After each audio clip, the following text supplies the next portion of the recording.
पिछले कुछ दिनों में बच्चों ने बहुत सारे क्वेश्चंस पूछे मेरे से। क्वेश्चंस ये थे कि सर हम जो इंडिया में अकाउंटिंग करते हैं क्या वही अकाउंटिंग सेम है वर्ल्ड ओवर? अगर यूनाइटेड स्टेट्स की अकाउंटिंग की बात करेंगे, Australia, United kingdom, British, right, European Nations, African Nations, Asian Nations, right, तो क्या सब जगह अकाउंटिंग सेम है? मैंने उनको एक आंसर दिया। हालांकि ये सब मैं आंसर आपको अपनी पीपीटी के थ्रू भी आज करूंगा, बट मैंने उनको एक आंसर दिया। अगर किसी को हार्ट की प्रॉब्लम होती है, फॉर एग्जाम्पल यूनाइटेड स्टेट्स में, तो डॉक्टर्स जो इंडिया में सेम प्रॉब्लम का इलाज करते हैं क्या वहां पे भी सेम प्रॉब्लम का सेम मेथड से इलाज करते हैं? अगर आपका आंसर यस है तो इसका मतलब हमारी अकाउंटिंग भी एक प्रोफेशनल एस्पेक्ट है। हमारी अकाउंटिंग उनका अकाउंटिंग पूरी सेम है, एक्सेप्ट छोटी छोटी कुछ चीजों की which are cash basis, accrual basis. कुछ प्रिंसिपल्स को मानते हैं, कुछ रूल्स को मानते हैं, बस इतना ही फर्क है। बाकी ऑलमोस्ट अकाउंटिंग इज सिमिलर।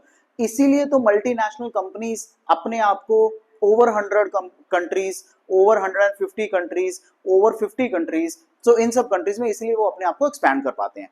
सो आपके सारे क्वेश्चंस का आज हम आंसर करेंगे। सबसे पहले मेरे को ये बताओ गैप क्या होता है?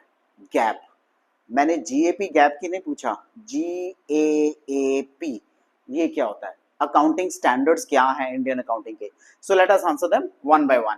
सो आज हमारा टॉपिक है theory base of accounting, accounting standards.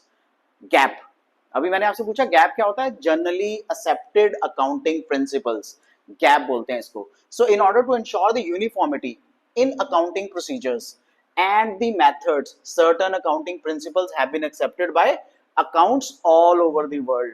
So हमारा accounts field भी तो एक professional field है ना। It has grown a lot over the years. ये इतने सालों से जो grow हुआ है इसीलिए grow हुआ है because हमारे यहाँ पे professionalism है accounts के field में भी।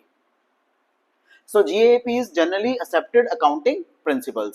The rules and guidelines जो हम that are used in preparing the accounting reports are termed as generally accepted accounting principles बोलते हैं हम इनको। They are almost the same. छोटा छोटा difference जरूर है, but they are almost the same. These principles are also referred to as concepts and conventions. So the term concept refers to the necessary assumptions and ideas that are fundamental to accounting practice, and the term convention connotes customs or traditions as a guide to the preparation of accounting statements. जितनी भी हमारी accounting statements हैं ये उनके लिए एक guide की तरह काम करते हैं, generally accepted accounting principles, right. Let us understand what are accounting standards. Accounting के स्टैंडर्ड्स क्या हैं? So objective of accounting standards क्या है? सबसे पहले is to bring uniformity in different accounting policies in order to eliminate non-comparability of financial statements for enhancing reliability of financial statements. बहुत सारी organisations हैं, हम एक ऑर्गेनाइजेशन का नाम ले लेते हैं आज, Coke. Coke is available in may be in over 100 countries. Her country की अगर अकाउंटिंग डिफरेंट होगी, how would the Coke headquarters का अकाउंटेंट अपने प्रॉफिटेबिलिटी को कैसे जज करेगा? ईयर एंड में उसकी प्रॉफिटेबिलिटी कितनी आई, कितनी नहीं आई, वो कैसे उसको पता लगेगा? उसको इसीलिए पता लगता है बिकॉज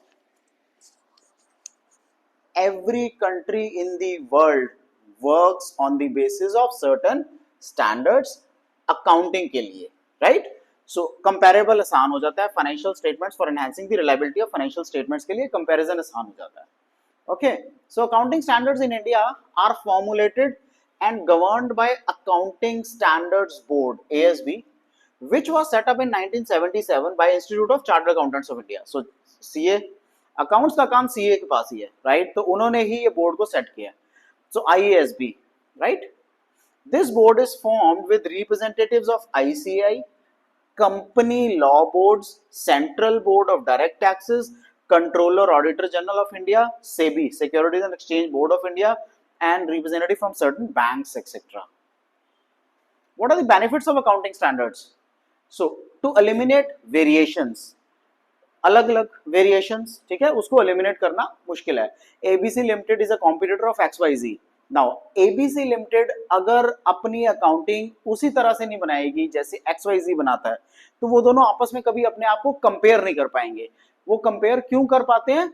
Because उनकी accounting is similar. दोनों की अकाउंटिंग में कोई वेरिएशन नहीं होता। राइट, अकाउंटिंग मेथड्स की बात कर रहे हैं हम.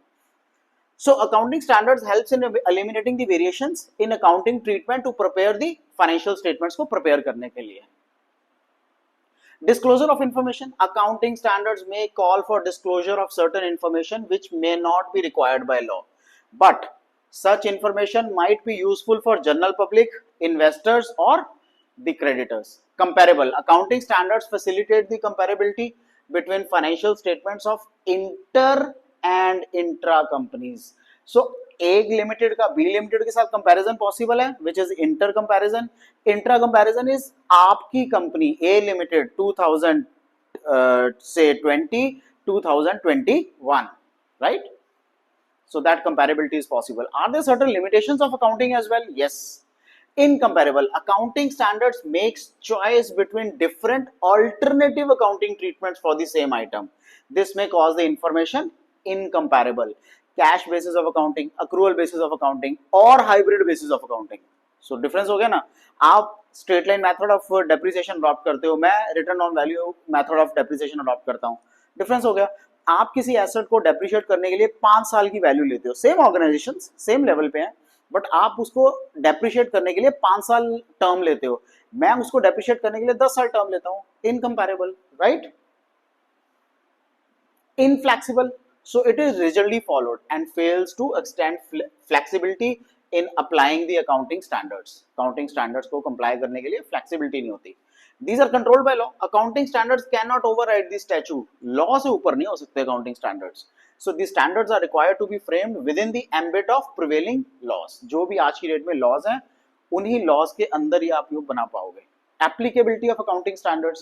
So ये applicability है. Accounting standards are applicable to sole proprietorship, partnership firms, societies, trust, Hindu undivided family business, association of persons, cooperative societies and companies. Now charitable organization which does not have any commercial, industrial and business activity, they are exempted from accounting standards. That's it on the topic of accounting standards. आपको इसमें कोई भी doubt हो, do let me know. I'll clear all your doubts.